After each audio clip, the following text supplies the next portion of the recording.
अगर आज दुनिया की तमाम तारीख मिटा दी जाए, अगर तमाम ज़बानाइन बदल दी जाएं, अगर इंसान अपनी पहचान खो बैठे, तो क्या कुछ ऐसा भी है जो फिर भी न बदले?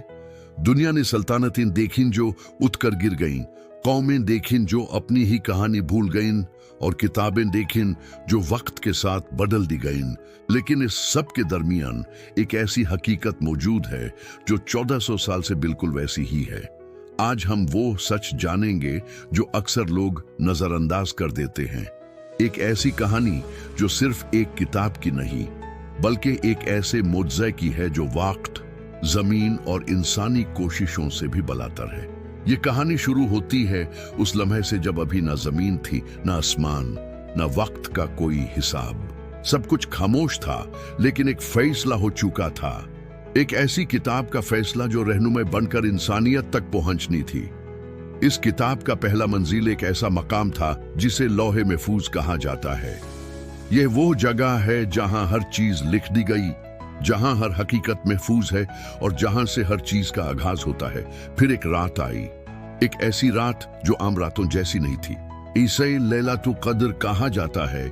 एक ऐसी रात जिसमें आसमान के फैसले जमीन की तरफ रवाना होते हैं। इसी रात इस किताब को आसमान दुनिया पर उतारा गया, एक मकाम पर जिसे बैतुल इज़्ज़ा कहा जाता है। यहाँ से वो सफर शुरू होता है जो इंसानी तारीख को हमेशा के लिए बदल देता है। अब मंजर बदलता है। मक्का की वदियन खामोश है, रात अपनी गहरे में डूबी हुई है, हर तरफ सुकून है, लेकिन इस सुकून के पीछे एक इंतजार छुपा है जो सदियों से चल रहा था। घारे हिरा की तन्हाई में एक शख्स घूरो फिक्र में मगन है। ये वो लम्हा है जहां जमीन और आसमान का रब्ता कायम होने वाला है। हर चीज अपनी जगह रुक सी गई है, जैसे कायनात खुद इस मंजर का इंतजार कर रही हो। फिर अचानक एक रोशनी, एक ऐसी रोशनी जो आम नहीं थी, एक ऐसी हैबत जो लफ्जों में बयान नहीं की जा सकती। ये रोशनी जिब्रील के जरिए आई, जो अल्लाह के सबसे करीब फरिश्तों में से हैं। इस लम्हे ने सिर्फ एक शख्स की जिंदगी नहीं बदली, बल्कि पूरी इंसानी तारीख का रुख बदल दिया। यहां से वाही का सिलसिला शुरू होता है। कुरान धीरे धीरे 23 सालों में नजील होता है। हर आयत अपने वक्त के मुताबिक, हर पैगाम अपनी हिकमत के साथ। लेकिन यहां एक अहम सवाल पैदा होता है, जब यह किताब एक ही दफा नहीं उतारी तो फिर यह महफूज कैसे रही? इसका जवाब सिर्फ एक नहीं, बल्कि कई सतहों पर छुपा हुआ है। सबसे पहली हिफाजत इंसान के सीनों में थी। सहाबा हर आयत को याद करते, उसे अपनी जिंदगी का हिस्सा बनाते। ये सिर्फ हिफ्स नहीं था, ये रूहानी रब्ता था। दूसरी तरफ ये आयत लिखी भी जाती रही, कभी हड्डी पर, कभी चमड़े पर, कभी पत्थर के टुकड़ों पर। हर लफ्ज को महफूज करने की कोशिश होती रही।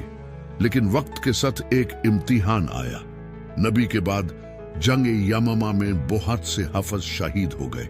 ये एक ऐसा लम्हा था जहां ये खतरा महसूस हुआ कि अगर हिफ्स करने वाले कम हो गए तो क्या होगा। यहां से एक नया कदम उठाया गया। हजरत अबू बकर ने फैसला किया कि कुरान को एक जगह जमा किया जाए। यह काम हजरत ज़ैद बिन थाबित को दिया गया, जो न सिर्फ कतीबे वाही थे बल्कि हिफ्स और लिखाई दोनों में माहिर थे। ये काम आसान नहीं था। हर आयत को तस्दीक के साथ जमा किया गया, दो गवाहों की शहादत ली गई, हर लफ्ज को वेरीफाई किया गया, यहां तक कि कुरान एक मुसहाफ की शक्ल में जामा हो गया।